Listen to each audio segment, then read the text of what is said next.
Hello and welcome to the For Explorer Show. I am Rob, and today I'm here with Jon Shafer, who is well known throughout the Forex community, and I will let him introduce himself. Jon, would you mind telling me a little bit about who you are and maybe a little bit about your professional background? Sure. Thanks for having me on, Rob. I'm probably best known for having been the lead designer on Civilization 5. I'm also about to release a game named At the Gates, which is a Forex game that kind of intends to push the genre in new directions. I started off at Firaxis about 14 years ago now. I've been a few different places, but I've been independent for a little while now. And my goal basically is to try to do new cool things in the Forex space because I think it's a genre that has a ton of potential still. And even though we've seen some cool games the past few years, I think there's even more that can be done there. Yeah, I'd certainly agree. I think there's a lot of retreaded ideas in the Forex genre. And if you start to really think about it, there's just so many, and you've done a great job of sort of realizing that with At the Gates here, but there is so much different things we could do with the Forex genre, and I'm glad to see you kind of pushing that forward. So can you tell me a little bit more about At the Gates and what you think makes it unique? Sure. So At the Gates, to kind of give the rough background, is it takes place during the late Roman era. The Roman Empire is collapsing, and you are a Germanic tribe, basically trying to replace them and build a kingdom as history moves into the medieval era. You start with one single settlement, which is all you actually have the whole game. And most of the game is managing characters and resources. So you start off the game with 3 clans, which are basically characters. They have 2 personality traits each, and you train them in professions, and basically they level up. You can change what professions they're in. You're trying to refine resources. You can train them as explorers or soldiers to go and take things out on the map. And over the course of the game, you're going to move your settlement around and eventually settle down in one place, build a kingdom, and then kind of establish a stronger economy in one spot. So some of the things that you'll be dealing with in this game are seasons. So this isn't brand new to the genre, but At the Gates really embraces the seasons in very completely. So it affects the economics. So during the summer, you're going to be growing food.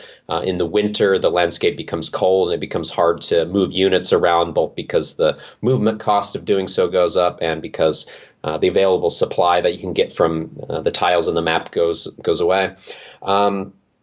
So you're going to be dealing with seasons, and another element that's kind of related is resource deposits on the map actually can be exhausted and run out. So this is kind of like, your old Age of Empires games. It's not really something I think that's been done in Forex games before. I mean, I guess in some of the older Civ games, deposits could randomly run out, but it's At the Gates, it's much more a core element of the game. So in the early going, you're going to be trying to keep your people fed, trying to build up your economy a little bit, deal with the seasons, deal with the resources, manage your clans, and then eventually you're going to settle down in one place and you're going to start building more advanced structures that don't exhaust, so you'll be able to keep them forever.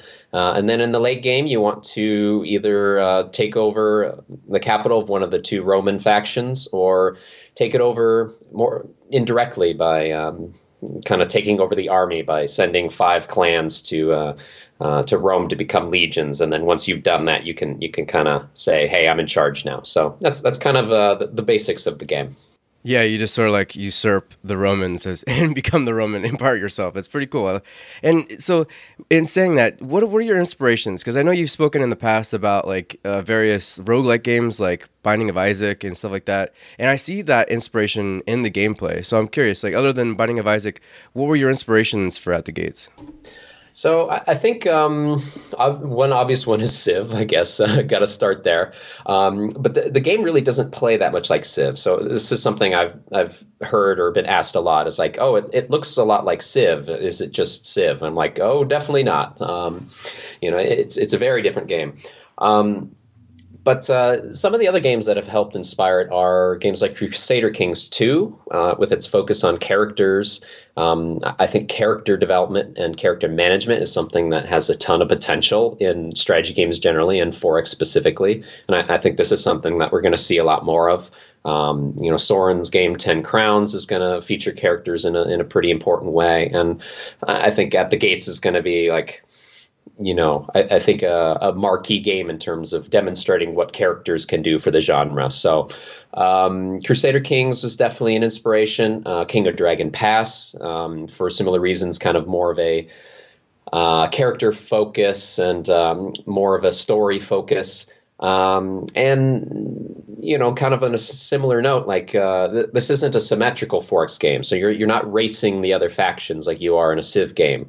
You might have a really lucky starting location. You might have a really unlucky starting location. You might start next to, the Huns and the Avars, and they want to kill you, and that's kind of what defines one playthrough. Another game, you might start kind of off on your own with tons of resources. So it really depends from game to game, and this is kind of a paradigm shift and something that I think a lot of people aren't used to. So it will take some adjustment for a lot of players that are expecting more of the symmetric, like climbing the ladder as everybody climbs, roughly at the same pace next to you. But the idea is to do something new, to make it more asymmetric, to make it more roguelike. I've played a ton of games like Spelunky. You mentioned Binding of Isaac. These are games that aren't necessarily fair from run to run. Like the items that you get will vary, and that's kind of how the resources in the clans work in At the Gates. So it's not necessarily meant to be fair, but that's part of what makes it fun. So once you've adjusted to that, you can kind of play the game for what it is and say, wow, this is really new. This is really cool. I like it. Yeah, you mentioned the clans, and I think that's actually what you said, a defining aspect of your game, because I really appreciate how not only are you gaining clans that they're each randomly, they each come to your encampment randomly. Each time you play through, you get different clans, and they're also given different attributes, and those attributes also play into how those clans interact with each other. And for me, I really enjoy that interaction. Like you said, the Crusader Kings reference, I think that's perfect because it is kind of fun to use the clan attributes and how they interact with each other, and maybe how likely they are to feud with each other, and then start making decisions based on that. So I love that aspect of it. Can you tell me a little bit more about how many attributes there are? Because I've played for almost 35 hours now, and I think I'm still running into new attributes. How many did you actually put in there for each of the clans? Yeah, I think there's somewhere around 100 traits. I actually had plans for another 80 or so, but I had to ship the game. So I said, okay, this is probably enough. Yeah. I'm probably going to add some more post-release. I got some things I want to do there still. But a funny thing is, though, the clans very much define the game, but the first couple years that the game existed, there weren't any clans at all. Like if you can imagine the game, it was At the Gates without clans. And one of the reasons why a couple years in I decided to add them is because the game wasn't that much fun. Like you didn't feel like you were making progress because you were this migratory tribe that was moving around, and you weren't building things in the same way that you do in other Forex games. So in a game like Civ, you build multiple cities and you build roads between them, and you have farms and mines and then wonders that are big and cool looking. And you can kind of feel the progress that you're making. But that wasn't happening in the early versions of At the Gates because you were moving from place to place, resources would run out, and it felt like you just started the game over again. So it was something where I said, I could kind of ship an okay game, but that wasn't good enough. That wasn't what I wanted to do. That wasn't what people wanted when they backed the game on Kickstarter. So I said, I'm going to bite the bullet here and take a lot more time, as it turned out, to add this new feature that, I think has definitely paid off. Like it fundamentally reshaped the game. I had to redesign the tech tree, and I had to redesign how the resource system worked, and basically the whole game almost. other than other than the seasons and the map and stuff. But basically, the whole economy had to be redone when I added them to the game. But yeah, I mean, it's kind of a defining feature. I mean, there's a few really cool elements to At the Gates, but the clans I think are where the meat is. It's the thing that you're going to remember after you play it. Absolutely, and I could see it even being expanded further because right now it's great how they do interact, how there are these feuds, there can be brawls, and then also like just sometimes they just don't get along in general. But also with these attributes, they they have various strengths that you're going to utilize based on what you want, what strategic resource you're trying to acquire, and I couldn't even imagine the game without it. So regardless of how long it took, it's a great thing that you went back and added them. So my next question would be a little bit more about how the roguelike structure is. From the get-go, you only start as the Goths. So from what I understand, because as the game progresses, you end up interacting with a lot more other clans that are trying to do the same thing pretty much, but maybe in their own way, like the Huns, as you said. When you end up interacting with them and then maybe even possibly taking them over, you get to play as them later on. Is that what I understand? Yeah, so there's two ways to unlock new factions. So, like you said, you start off with only the Goths, and there are a total of 10 playable factions in the game. If you conquer the settlement of one of these other factions, or you form an alliance through the diplomacy system by getting enough leverage to kind of make them agree to do it, then you unlock them for future playthroughs. And each one plays a fair bit differently, some more different than others. But the Huns, for example, are very different. So they start with a horse archer, which is a very powerful unit, but they aren't allowed to own structures or to build their own or capture them. Sometimes you can actually end up with a fun situation where like somebody will randomly, one of the clans will show up as a farmer, and that will actually allow you to build a farm, which I think is kind of neat. But otherwise, you can't train farmers and you can't capture farms. Yeah, all you can do is pillage them. So a lot of these factions play quite a bit differently. And the idea is that when you start playing a 4X game and you just have tons and tons of factions available to start, it's kind of overwhelming. It's like going to a grocery store that has like 800 different options for the same thing, and you're like, I don't even know, I'm just going to pick something. And I feel like that's kind of what happens when you start in one of these 4X games and there's like 30 factions or something, or even half that number. A lot of times it's like, that one doesn't sound that interesting, that one doesn't sound that interesting. But one of the things I discovered with playing Binding of Isaac is that even though a lot of the characters don't naturally appeal to the play style that I enjoy, the fact that I unlock them, like I earn them, kind of like an achievement that actually has some meat attached to it, that made it fun to explore, because I said, oh, okay, I've been playing, Isaac, which is the default character, and I kind of know how the game works there, and I'm having fun. But now I've unlocked Azazel, which has like a short range laser beam and can fly from the start. Like, that's really cool. So basically, I said, hey, that worked really well. I bet that could work for a 4X game as well. Let's try it at the gates. And I think it works especially well, because if you compare At the Gates to a game like Civ, when you install the game, like a lot of people just want to start off playing the Romans or the French because they're French, or they have French ancestry, or they like Japan, so they want to play Japan, or they want to play England because they like the Navy stuff. Like, there's a lot more stronger feelings about what people want to have access to kind of right off the bat. That's not really the case in At the Gates. There aren't too many people who are like, super into the Picts or the, like the Alemanni. Most players probably won't even know who like 3/4, if not more, of the factions are. So I kind of had some leeway to play around with that and say, like, okay, well, I probably couldn't get away with this in Civ, but I can in At the Gates because of the subject matter and the theme. So I'm sure there will still be some people that say, like, hey, I want to play the Slavs because, I'm Polish or something, and that's cool. But I'll say, hey, you can unlock them. Try to do it. So I think it's something that adds a lot of fun to the game. Whereas if it were just the 10 factions available right from the start, it wouldn't feel the same. It wouldn't be as much fun. So I guess we'll find out soon if that bears out to be true. But it certainly has felt that way for me. Yeah, and yeah, to your point about asymmetry, I really agree with you. I think that is the future of 4X.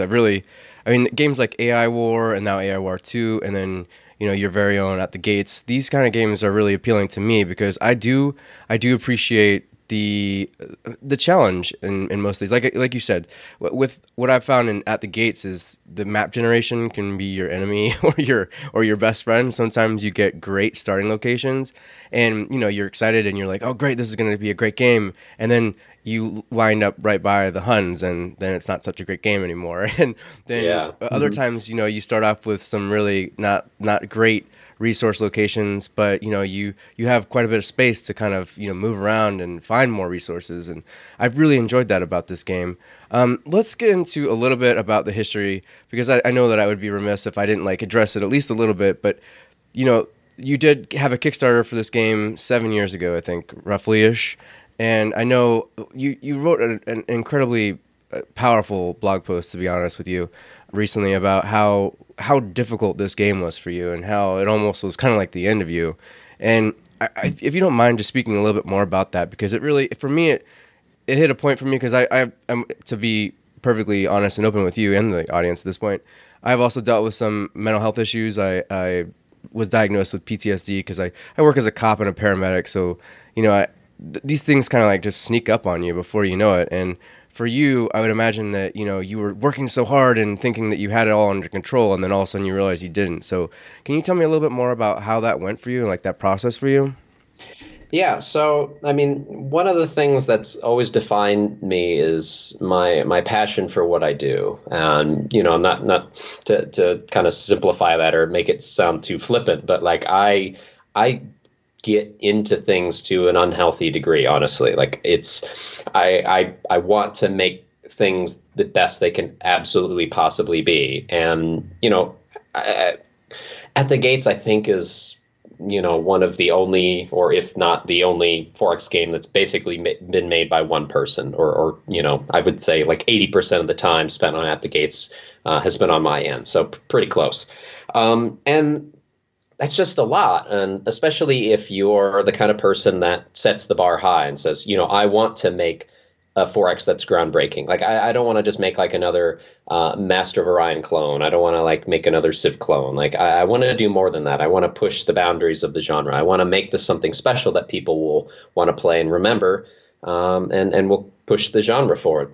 So it's the kind of thing where all of that is a lot for one person, and I didn't have any guardrails in terms of how to go about that. I kind of set these expectations super high, and I was all on my own, basically. I had a couple friends helping me, but I wasn't in an office. I didn't have a team really. It was a situation where I was my own worst enemy, because I would just spend all my time on this thing. In early 2014, I made the decision proactively to cut out every single hobby I had in my life, because I couldn't afford to spend time on those things. I had to work on this game. It needed more time. It needed my attention. I couldn't be distracted by friends and things that are fun. That sounds awful. As crazy as that is, honestly, it was no, I have to do this. This is how I have to do this if I'm going to finish this thing. Unfortunately, that didn't turn out to be the case. Obviously, the game did not come out in 2014 or 15 or a couple years after that. So it was a long process to kind of come back from a place where I'd basically destroyed myself. I wasn't functioning at all. I couldn't pay bills. I couldn't get out of bed. I couldn't do anything. It was really bad. So it took a long time to build myself back up from that. And it was hard, because I knew that there were a lot of people expecting a game and wondering what was going on. But it wasn't I could post a Kickstarter update and say hey guys, just want to let you know I'm completely destroyed as a human being. Update next month. That. Yeah, that doesn't go over too well. No, so it wasn't really something I could talk about until kind of I'd basically reached the finish line, where it was this was a really difficult period of my life. and it was something that profoundly affected the game. But until I was able to kind of pull myself out of it and finish the game, it wasn't something I could really talk about. But yeah, I mean, game development is a pretty hard business. It's nothing like being a police officer or paramedic by any means, but like the pressure that independent developers especially put on themselves, is really pretty immense. It can be crushing, and it's a shame to see because like so many people that go into the games industry, like I guess all of them, they do so because they're super passionate. Like this isn't the kind of career where you can make a lot of money, unless you get ridiculously lucky, like, Notch with Minecraft or something. Like he didn't expect to become a billionaire after making Minecraft. It was just something that kind of randomly happened, even though it was a cool game, of course. But, it's the kind of thing that, people get into this business because they love it. And then if they don't know how to manage that, then they're going to destroy their love for it and themselves. So, it's a tough thing. It's something that I think people should talk about more and know more, because I think that's the only way that it's going to get better. And if it doesn't, like it's going to cost us game developers and cost us games. Like even if all you care about are the games themselves, like you're going to be losing designers and really talented developers who are making these games that you love, just because it's a really difficult business to be in. So, that's part of the story of At the Gates. And, it's true of many other games as well. It's just you don't normally hear about it. Yeah, for sure. I mean, like I said, the blog post was so open and honest. It's really cool to see that from somebody, especially, and I'm certainly not trying to like, kiss your ass here a little bit, but somebody of your stature, like, people know who Jon Shafer is. So it's really cool to have read that and kind of get a, because I mean, for the audience's purpose, and I mean, you and I both know, I was one of your maybe main detractors there for a little bit, because I too was going through something, and I chose to focus on my anger in some ways.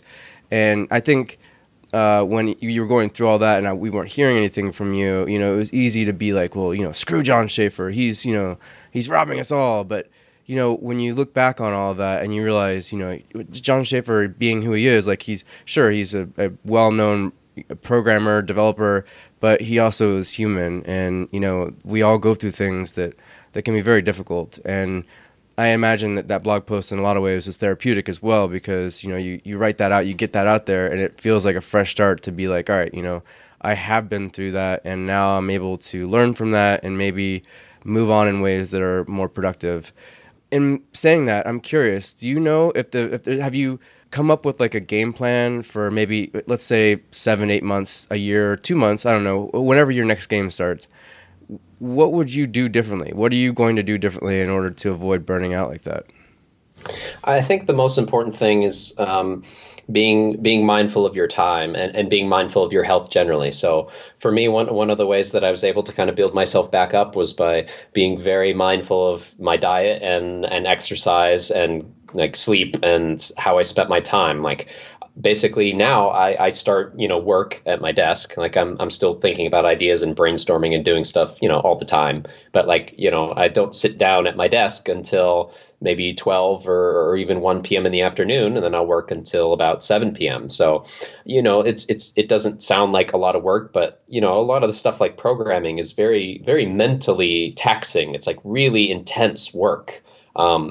And you do need to be productive during that time. Like you can't just like, be checking Twitter every 5 minutes or whatever. But you kind of have to be very diligent about managing your schedule and saying like, okay, this is how much I can do today.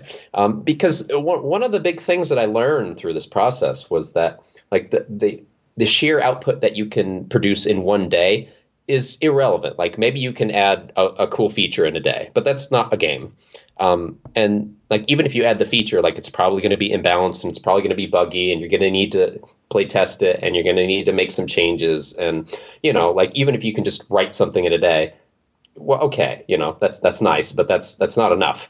What matters is like the day-to-day routine. Like you build a game over months or years. You don't build a game in a day. So don't worry about what you're doing in a day. Worry about what you can do over the year, and what you're going to do, how you're going to achieve that is through building a good, healthy routine. So, however that looks for different people is going to vary. But for me, it was like, every day I like, I get a good amount of sleep. I go to the gym.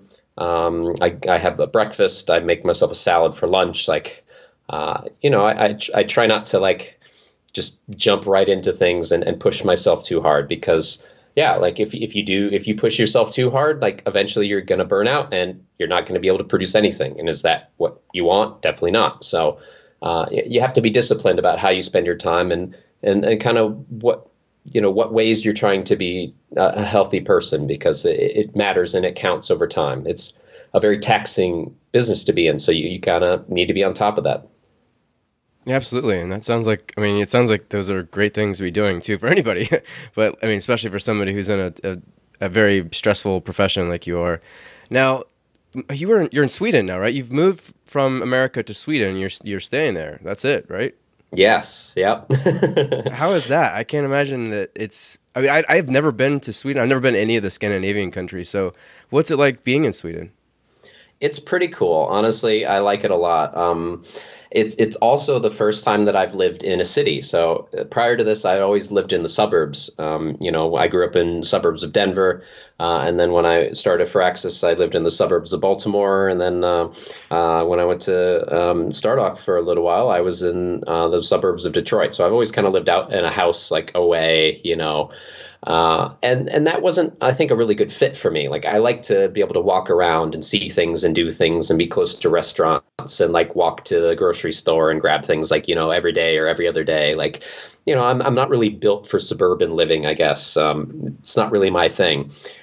So moving to Sweden, I live now in downtown Stockholm, basically. And it's been awesome. Like having a subway to get around has been really cool. Like it's a super walkable city. Like they've done a lot of work in terms of like adding tons of parks and walkways and bike lanes, and they'll even like design the streets such that where two streets might have connected at an intersection, like they put a barrier in between. So like you have to like go from west to north and then east to south. Like they don't connect. Like they purposely block it off so that it's inconvenient for the cars, which would infuriate most Americans, I think. But for somebody that I'm already angry about it. No, but like, it's the kind of thing that the city and kind of the country generally has embraced. It's like, we don't want cars in our cities. Like, get out and walk. Like, things are pretty close together. Or take the subway, or the bus system is really good. And like they have bus lanes so the buses can get through traffic even when it's busy. Like it's really well thought out. Like it does kind of feel like the future almost in a way. And I posted about it on Twitter at some point, but like, I went to the doctor to get my thumb looked at because I tore something in my thumb like several months ago, and I need to get it checked out.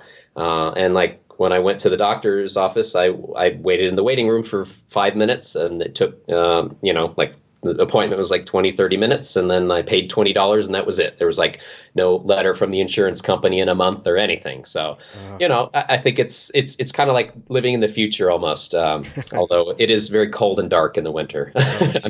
I'm very glad to be in Texas right now for a few days. I'm not going to lie. Yeah. You mentioned 70-degree weather, and I'm super, super jealous because you're down at PAC South, and I'm imagining that there's a lot of going on at the gates, and you're probably doing a lot of interviews there with other reporting groups or whatever. So, but either way, I'm super jealous of 70-degree weather. It's amazing. Oh, I've spent so much time walking around outside these past couple of days. You don't even know. Like, right before we were doing this, I was like walking along the river for like an hour. So yeah, I love being outside. So it's great kind of having this little break in the middle of the winter.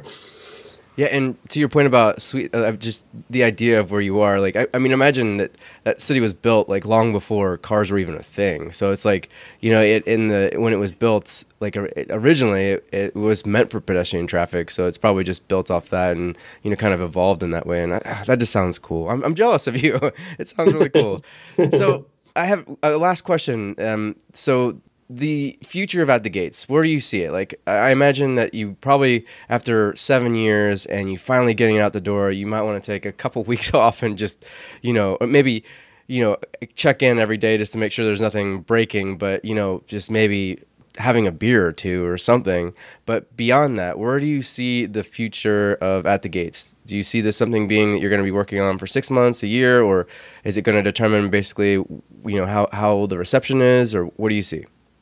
Well, the plan right now is that I'm gonna continue with post-release support up until the summer at least. So I have I think like three major patches planned, like a 1.1, which is going to primarily focus on like adding some final things like a clan management screen and adding a couple features to diplomacy. A 1.2 that's going to focus a little bit more on balance and what options are available in the game, and like a 1.3 that's going to come back around to diplomacy and flesh that out a little bit more. And all this is subject to change. I'm sure the plans will change, but that's kind of the rough outline of what I'm thinking right now. So that kind of spans like now until the summer. So there's definitely plans for continuing to work on At the Gates and enhance it, and no doubt there are bugs. I already know of some of them. Nothing too horrible. I think there's like an out of memory thing that like if you load the game within the game, a couple times, like it doesn't like that very much, but. Yeah, I'm excited to kind of work on something new at some point, but like, At the Gates is releasing, but that doesn't mean it's, finished. So I'm going to keep sticking with it until it's even better than it is right now. I don't know what the end point's going to be like, but this is kind of the rough plan for right now. And then at some point later this year, I'm going to start prototyping something new. That's great. And I will say, just as we close here, that for me personally, I've been in 4X since at the beginning. Like I remember playing Civilization 1 and the earliest of 4X games, Master of Orion 1, and being hooked on them since then. And that's why I've done this website, and it's why I started Explorminate. It's why I basically have obsessed over this genre, much like I think it sounds like you have in ways. I wish I'd gotten into programming them, but for me personally, At the Gates is something that's for me, there's like a game every few years that I'm just like, whoa, like there's something here. And I didn't expect At the Gates to be it. I'm sorry. That's just what it was. I didn't know. I hadn't given it the time that I clearly deserved until recently. And then it struck me like a 10-ton brick, like just, wow, like this is it. Like this game has so many things that are new and refreshing and exciting that I feel that like that fervor and that excitement. So I'm genuinely wishing you luck. I hope that it takes off like I believe genuinely that it should. And I really, I'm looking forward to the 1.1, 1.2, 1.3s because I see a great deal of potential for just, even some quality of life, love, but beyond that, what's there is great. I'm having a great time with it. So congratulations, Jon. I'm really happy for you. I'm glad that you made it all the way through that 7-year arduous process. I'm really happy to see you cross that finish line. Thanks, Rob. I mean, yeah, it's, one of the, like, at no point did I ever say, like, maybe I should give up on this. Maybe I should drop it. And part of that is because of the obligation I had to the people who backed it. But part of it is also like, I think this is a really good game. I really do. Like, I still have fun playing it even after all this time and all the hard work and all the struggle getting it out the door. Like, I every time I sit down and play, I'm still like, ooh, what's this? Okay, oh, oh, come on. Like, I wanted to train the next one as an archer, but like they're like cowards or something, and it's like Right. like it does stuff like that to you that like. Yeah, it's fun. It's a fun game. So, I appreciate it, and I hope it does well because I think it is a good game. It's pushing some boundaries, and we'll see how it does.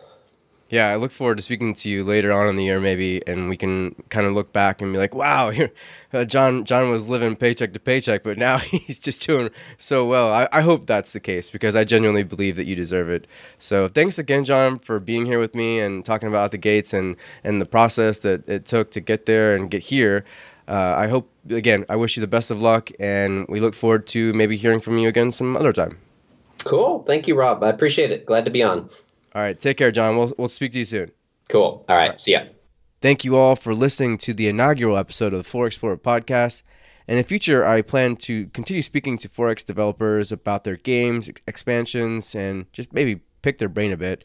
Don't forget to check out the 4explorer.net and my YouTube channel. And until then, keep exploring.